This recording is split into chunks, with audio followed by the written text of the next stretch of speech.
अस्सलाम वालेकुम नाज़रीन, एक लंबे तवक्कुफ़ के बाद एक मरतबा फिर आपका मेज़बान इंतज़ार हैदरी हाज़िर खिदमत है। नाज़रीन, जैसे पूरे मुल्क में खुसूसन पंजाब में जो सूरत हाल है, पंजाब हुकूमत और तहरीक लब्बैक पाकिस्तान के कारकुनान आमने सामने हैं और एक कशीदा सूरत हाल है, उसी मामले पर वफाक में भी मुसलसल मुशावरतें हो रही हैं। आज कौमी असम्बली का इजलास था और गालिब इम्कान था कि आज वज़ीर दाखिला पॉलिसी बयान देंगे और बताएंगे कि किस तरह से इस मामले को अफ़हाम व तफ़हीम से हल करना है, क्योंकि जो तशद्दुद था वो हो चुका। उसकी वजह क्या थी वो सब जानते हैं, मैं उसमें नहीं जाऊंगा। लेकिन जो बैक डोर राब्ते हो रहे थे, ये इम्कान था कि आज कोई खुशखबरी मिलेगी कि ये जो सूरत हाल बन रही थी ये किस तरह से पुरअमन तौर पर जो है वो डिस्पर्स होगी और दोबारा से जो मामूलात ज़िंदगी हैं खुसूसन लाहौर के वो बहाल हो जाएंगे। लेकिन ऐसा लगता है कि हुकूमत की इस मामले में कोई तैयारी नहीं। वज़ीर आज़म राजा परवेज़ अशरफ ने बहुत शदीद अंदाज में रद्दअमल दिया, उसके साथ साथ JUI का रद्दअमल भी बहुत शदीद था। इस तमाम सूरत हाल पर गुफ्तगू करने के लिए मेरे साथ दो सीनियर सहाफ़ी मौजूद हैं जो एक अरसे से पार्लियामेंट कवरी शेर साहब तारुफ के मोहताज नहीं हैं और ढका छुपा तारुफ नहीं है और खुसूसन मजहबी बीट के ऊपर एक मुकम्मल दस्तरस रखते हैं। दूसरे कैसर शहजाद साहब हैं जो सरकारी मीडिया के साथ भी काम करते रहे हैं और जमानी सहाफ़त का एक बड़ा तजर्बा है। तो कैसर शहजाद साहब, आप ज़रा बताइएगा, पहले आपसे शुरू करता हूँ कि आज जो कुछ हुआ है आप क्या समझते हैं कि क्या वाकई हुकूमत जो है उसकी कोई तैयारी नहीं थी और उसने राय फरार अख्तियार की? आज की जो ऐसी सब सूरत हाल है उससे तो साफ नज़र आ रहा था और बाकायदा वो ऐवान से भाग गई कि स्पीकर की रूलिंग के बावजूद एक तो करारदाद दिलाई गई कि करारदाद, फिर वज़ीर दाखिला ने सेहत का बहाना बनाकर जो है वो बंदूक वज़ीर मज़हबी उमूर कादिर साहब के कंधे पर रख दी और खुद ऐवान से चले गए, जबकि JUI के अरकान एहतजाज भी करते रहे कि वज़ीर दाखिला को यहाँ होना चाहिए, वज़ीर दाखिला के खिलाफ उन्होंने नारेबाजी की, लेकिन वो उनके कंधे पे डाल के चले गए। बाद में जब मुलाकात साहब उठे तो फिर साबिक़ वज़ीर आज़म और पीपल्स पार्टी के इंतहाई अहम पार्लियामानी लीडर राजा परवेज़ अशरफ ने मुदाखलत की और उन्होंने कहा कि ये सिलसिला इस तरह नहीं चलेगा। तो फिर स्पीकर को मजबूरन राजा परवेज़ अशरफ को माइक देना पड़ा। राजा परवेज़ अशरफ ने अपने रिवायती सियासतदान है उन्होंने क्लास की गवर्नमेंट की वैसी कोई तैयारी नहीं थी। उन्होंने कहा जी कि मुल्क इस वक्त स्टेक पे लगा हुआ है, लोगों को आप तकसीम कर रहे हैं, मजमूई नफरत फैल चुकी है, लाशें गिर रही हैं, ये क्या हो रहा है, हमें ये बताया जाए। कोई पॉलिसी बयान देने को तैयार नहीं है, आप क्या कर रहे हैं?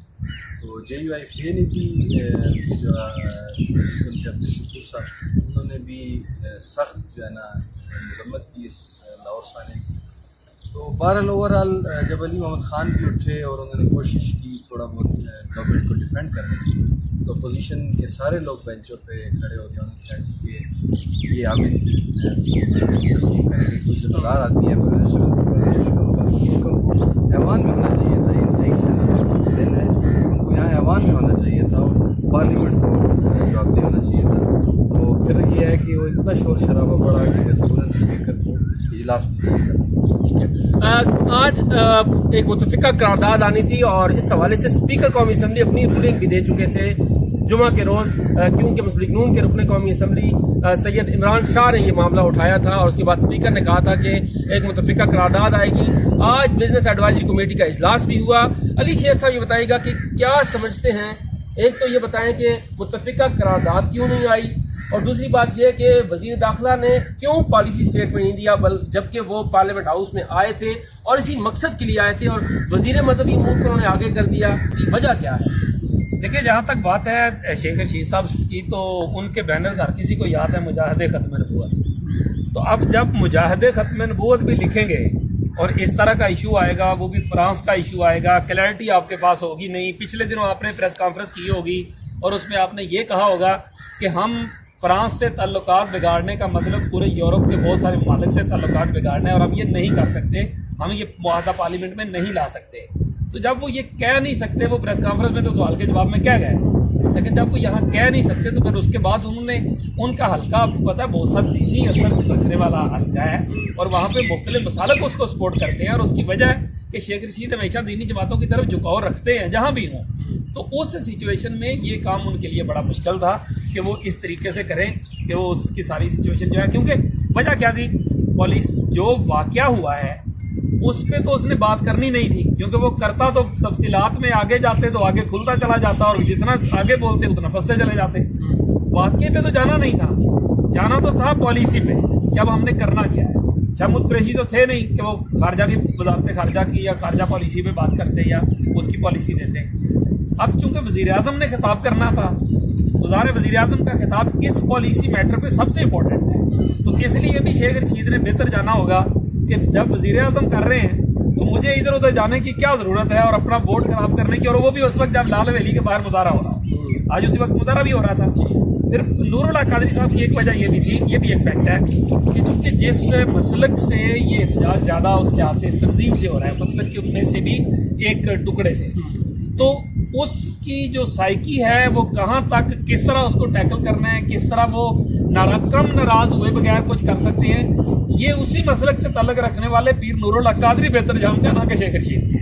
بیک ڈور جو مذاکرات ہو رہے تھے ان میں ابھی تک کامیابی نہیں ہوئی، جس طرح سے وہ کہہ رہے تھے کہ تراویح کے بعد ایک مذاکرات کا اور دور ہونا ہے. تو ہم اس سے کیا نتیجہ اخذ کر سکتے ہیں کہ اب تک کی صورتحال میں جو ڈیڈ لاک ہے وہ ابھی تک برقرار ہے، کب تک ٹوٹ جائے گا اور کب تک جو صورتحال ہے خصوصاً لاہور کی صورتحال ہے وہ نارمل ہو جائے گی؟ اوپر سے مفتی منیب الرحمان صاحب نے بھی ہڑتال کی کال دی تھی. دیکھیں مفتی صاحب کی کال جو ہے اس کا جتنا اثر ہوا ہے آج آپ نے اسلام آباد میں دیکھ لیا ہوگا، یعنی اکثر گاڑیاں ہر طرف پہیا چل رہا تھا، ان کی پہیا جام کی ہڑتال کی کال تھی نا، تو اس طرح سے تو وہ نہیں تھا. بعض ایریاز میں ایسا دیکھنے سننے میں آیا بھی ہے کہ جہاں کچھ مؤثر کچھ چیزیں ہوئی بھی ہیں.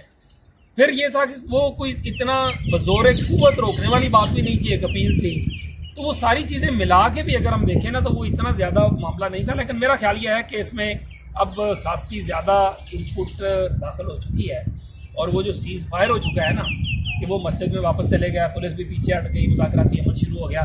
تو اب مذاکرات کے نتیجے میں میرا خیال ہے کہ یہ شاید کوئی زیادہ لمبا چلنے والا معاملہ نہیں ہے، یہ چیزیں جو ہے وہ سیٹل ہونا شروع ہو گئی. بہت شکریہ علی شیر صاحب، بہت شکریہ کیسر شہزاد صاحب. ناظرین، کوئی بھی معاملہ، کوئی بھی مسئلہ تشدد کے ذریعے حل نہیں ہوتا. طاقت کا استعمال کبھی بھی مسائل کا حل نہیں رہا. ہمیشہ معاملات مذاکرات پر ہی آ کر منتج ہوتے ہیں اور پھر ہی کوئی نتیجہ نکلتا ہے. اور امید کرتے ہیں کہ جو یہ سلسلہ گزشتہ 4 سے 6 دنوں میں ہوا ہے، امید ہے کہ مذاکرات کے ذریعے اس معاملے کو حل کر لیا جائے گا. لیکن انتہائی حساس نوعیت کا معاملہ ہے، تو دعا ہے کہ یہ معاملہ افہام و تفہیم سے اپنے انجام کو پہنچے.